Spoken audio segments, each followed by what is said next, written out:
जगद्गुरू संत तुकाराम महाराजांचा पालखी प्रस्थान सोहळ्याला आजपासून सुरुवात होतीये। यावर्षीचा हा 340वा पालखी सोहळा आहे। थोड्याच वेळात सुमारास देहूतून प्रस्थान सोहळ्याला सुरुवात होणार आहे। तत्पूर्वी मानाच्या दिंड्यांना सुरुवात झालेली आहे। आज पहाटे 4:30 वाजल्यापासून मंदिरात विविध कार्यक्रमांची सुरुवात झाली होती। स्वयंभू विठ्ठल रुक्मिणीच्या विधिवत पूजेनंतर पालखी सोहळ्याचे जनक तसंच संत तुकाराम महाराजांचे तृतीय चिरंजीव तपोनिधी नारायण महाराज यांच्या पादुकांचा अभिषेक करून विधिवत पूजा करण्यात आली।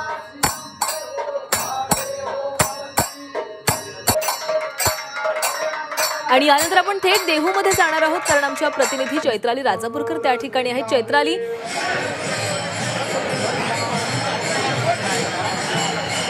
निश्चितच आपण पाहतोय की सध्या आनंदाला उधाण आलेला आहे। वैष्णवांचा मेळा आता देहूच्या मुख्य मंदिरामध्ये पाहायला मिळत आहे, कारण की आता मानाच्या ज्या दिंड्या आहेत त्या आता एक एक दिंड्या या देहूच्या मुख्य मंदिरामध्ये येण्यासाठी सुरुवात झालेली आहे।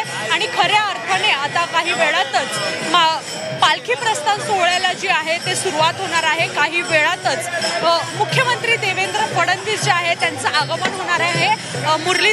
केंद्रीय मंत्री मुरलीधर मोहोळ यांच्या उपस्थितीमध्ये खरं तर पादुका पूजन, तुकोबांच्या पादुकांचं पूजन होणार आहे। आणि त्यानंतर आरती होऊन आणि काल्याचं कीर्तन झाल्यानंतर खऱ्या अर्थाने तुकोबांची पालखी जी आहे ती पंढरपूरकडे प्रस्थान करणार आहे।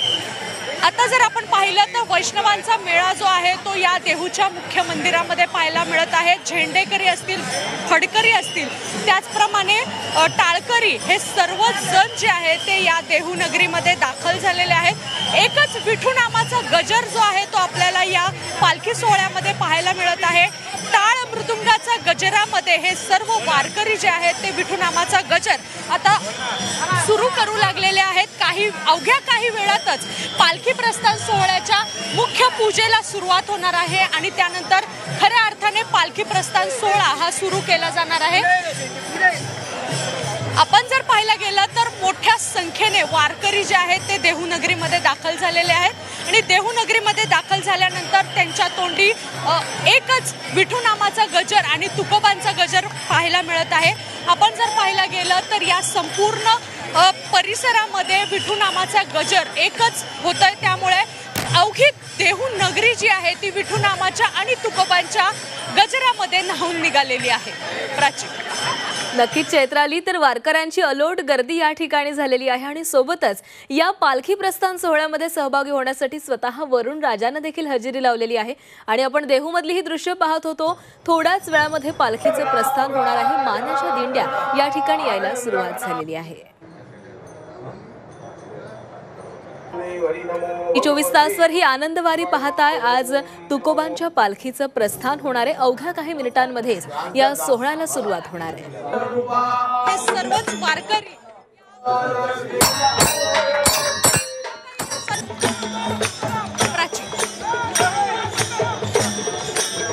तर आपण या वारकऱ्यांमध्ये उत्साह बघतोय। आज देहू नगरीमध्ये टाळ मृदुंगाचा गजर सुरू आहे, विठू नामाचा जयघोष सुरू आहे आणि याच टाळ मृदुंगाच्या तालावर हे वारकरी ठेका धरतायत। आपण या महिला वारकऱ्यांच्या डोक्यावर तुळशी वृंदावन पाहतोय आणि तेच तुळशी वृंदावन ते डोक्यावर घेऊन या टाळ मृदुंगाच्या तालावर ठेका धरतायत। या वारकऱ्यांमध्ये मोठा उत्साह आपण पाहतोय। आज या मंदिर परिसराला आकर्षक सजावटही करण्यात आलेली आहे आणि याच उत्साहामध्ये आता अवघ्या काही मिनिटांमध्ये या ठिकाणाहून तुकोबांच्या पालखीचं प्रस्थान होणार आहे। आपल्या लाडक्या विठुरायाच्या भेटीसाठी सगळेच आसुसलेले आहेत आणि आज तुकोबांची पालखी पंढरपूरच्या दिशेनं प्रस्थान करतेय।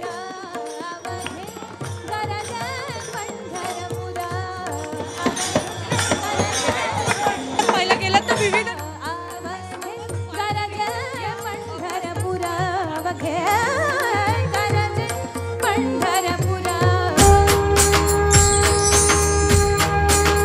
नमस्कार, राम राम, जय हरी माऊली। वैष्णवांचा मेळा पंढरीची वारी, वैष्णवांचा मेळा पंढरीची वारी, लागला लळा विठ्ठल भेटीचा। या माझ्या माग दर्शनात तुझ्या होऊन या दंग, हाती घेऊनी टाळ मृदुंग, ओढ तुझी खास भेटण्याची आस, वारकऱ्यांच्या सोबतीला झी 24 तास, संदीप पाठक सोबत बघा आनंदवारी सकाळी 6:30 वाजता आणि संध्याकाळी सुद्धा 6:30 वाजता फक्त आपल्या झी 24 तासवर. जय हरी माऊली.